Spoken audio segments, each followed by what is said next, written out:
Senhores, um assunto muito sério, né? A presença de Deus. A presença de Deus se vê na natureza, no nascer do sol, no movimento de rotação da Terra em torno do seu eixo, de translação que leva 365 dias em que nós damos a volta ao mundo. É como se nós estivéssemos numa nave viajando. E assim que nós nos sentimos, nós estamos independentes de nós não sentirmos, porque nossa vida cotidiana não nos deixa ver nada. Tanto sim é que muitas pessoas, né, tiveram até que acontecer essa grande desastre que está acontecendo agora na humanidade, para parar, para olhar para si, para olhar para o próximo, para parar, porque as pessoas estão frenéticas em tudo. Como nós estamos no avião, olhamos de lá, vai descendo próximo da cidade, a gente só vê casas. E lá de cima eu fiquei pensando, meu Deus, quantas coisas estão acontecendo, né? Lá embaixo a gente não sabe de nada. É como se de cima nada estivesse acontecendo. E nas casas a necessidade, a cozinhar, as brigas, os entendimentos, os amores, etc. e etc. Né? Mas agora nós vamos ler um trecho da Palavra de Deus para nos alegrar. Esse trecho está no livro de Apocalipse. E nós vamos ler para um trecho. Um momento adequado, nós não estamos fazendo nada. Vamos ler junto a Palavra de Deus. Né? Eu vou ler... algumas coisas eu vou explanar, porém eu vou passar só ler. Qualquer coisa, alguém pode me voltar a contactar. Então nós vamos começar. Estamos no livro de Apocalipse, o último livro da Bíblia. Apocalipse significa revelação, revelação das últimas coisas, né? Da parousia, ou seja, da volta do Senhor Jesus. Esse é o significado, revelação de Jesus Cristo, das coisas que irão se suceder, né? Que João teve na ilha de Patmos. E ele registrou nesse livro por ordem do próprio Espírito Santo de Deus. Vamos ver. Depois do julgamento dos mortos, nós vamos falar em outra oportunidade, vem a glorificação daqueles que foram aprovados aqui na terra, né? Porque nós estamos aqui de passagem para ver quem é aprovado e quem não é. É como se no curso de ginásio, antigamente, primário, nós tínhamos que passar por aquela escola para nós sermos aprovados, para sair do primário, admissão, ginásio, né? No ginásio depois vem um científico do segundo grau, e aí nós tínhamos que fazer vestibular. Agora as coisas mudaram. Mas vamos lá. Depois de aprovado, vamos ver. Depois de aprovado, o vestibular, já pensou, alegria.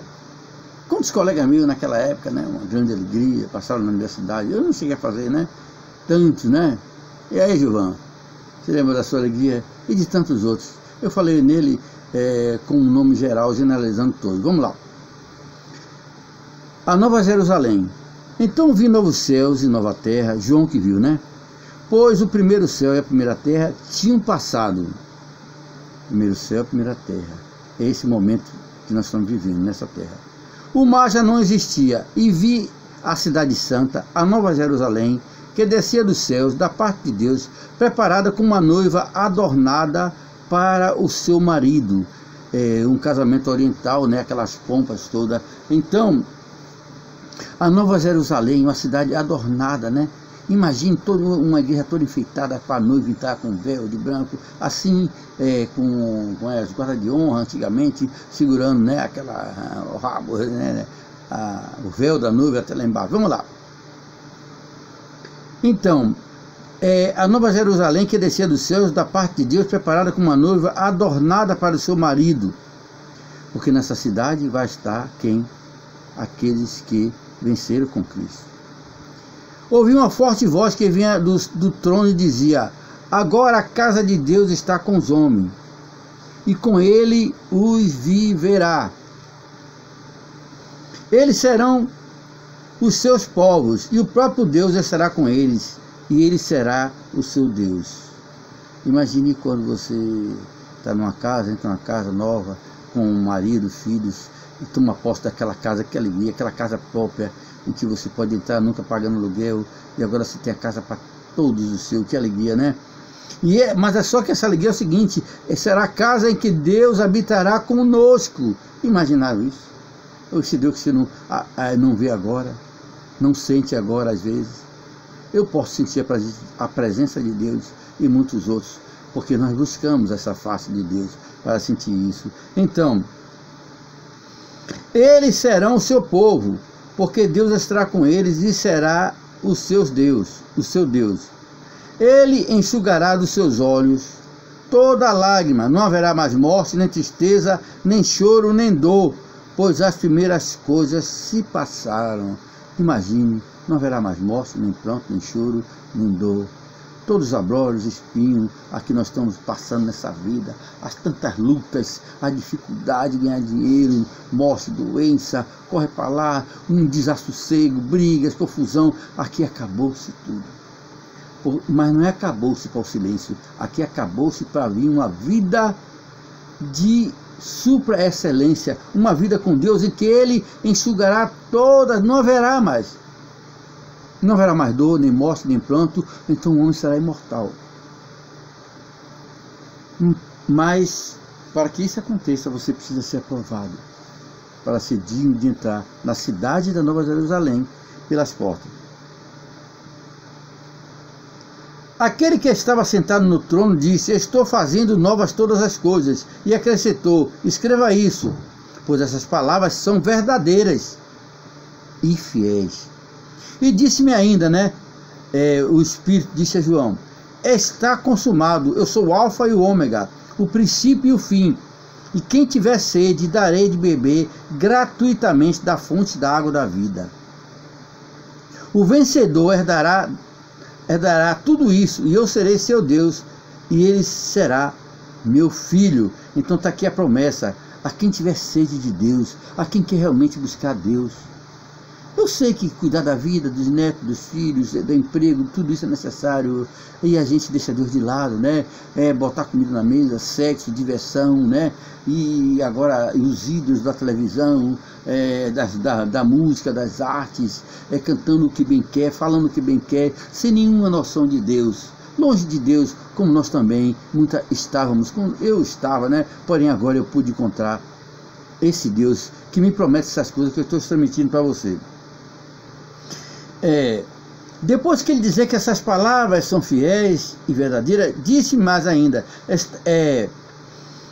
o vencedor herdará tudo isso, e eu serei seu Deus, e ele será meu filho. Mas quanto aos incrédulos, os depravados, os assassinos, os imorais sexuais, os feiticeiros que praticam feitiçaria, consultam os espíritos dos mortos, os que praticam a idolatria, se prostram diante de ídolo, nós temos assim, não vou falar de ídolo de imagem, de escultura, porque isso aí é coisa, você vê lá na Coreia do Norte, aquele pequenininho lá, o imperador pequenininho lá da Coreia do Norte, ele em todo lugar tem a foto dele, ele é como se fosse um ídolo, e as pessoas são obrigadas, as pessoas se rendem, se prostram a ele. Estou falando só para você entender de coisas que está acontecendo agora, para não aprofundar, mas isso significa idolatria, adorando o homem, se prostrando perante o homem, que se projeta como um imperador, como o maioral. Mas vamos lá.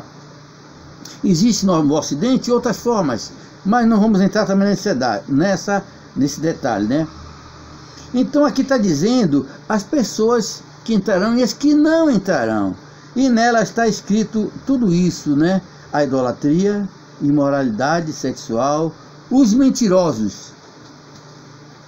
Todos os mentirosos. O que significa os mentirosos? Aqueles que vivem uma vida de mentira, que dizem uma coisa, mas é outra, certo? E a maior mentira que o homem vive é dizer que não vê Deus na natureza, na sua consciência, que lhe fala quando você está errado. E você mente para você mesmo, mente para os outros, sai enganando todo mundo, vive uma vida de mentira. Então os mentirosos também não entrarão na cidade. Infelizmente serão reprovados nota abaixo de 5. Não tem como escapar da reprovação. O lugar deles será longe da presença de Deus, que é a segunda morte. Porque depois do julgamento ainda vai ter a segunda morte. E essa segunda morte é ficar longe da presença de Deus. A alma, né? Ficar longe da presença de Deus.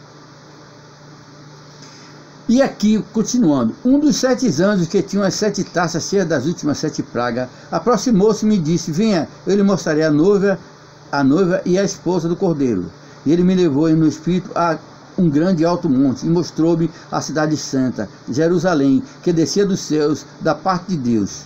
Ela resplandecia com a glória de Deus, e o seu brilho era como de uma joia muito preciosa, como jaspe, clara como cristal. Tinha um grande e alto muro com 12 portas, e 12 anjos junto às portas. Nas portas estavam escritos os nomes das 12 tribos de Israel, e havia 3 portas do oriente, 3 do norte e 3 do ocidente. O muro da cidade tinha 12 fundamentos, e nele estavam escritos o nome dos 12 apóstolos do Cordeiro, que é Jesus Cristo. Só um momento. Vou interromper aqui para dar uma continuação na segunda parte. Um momento só.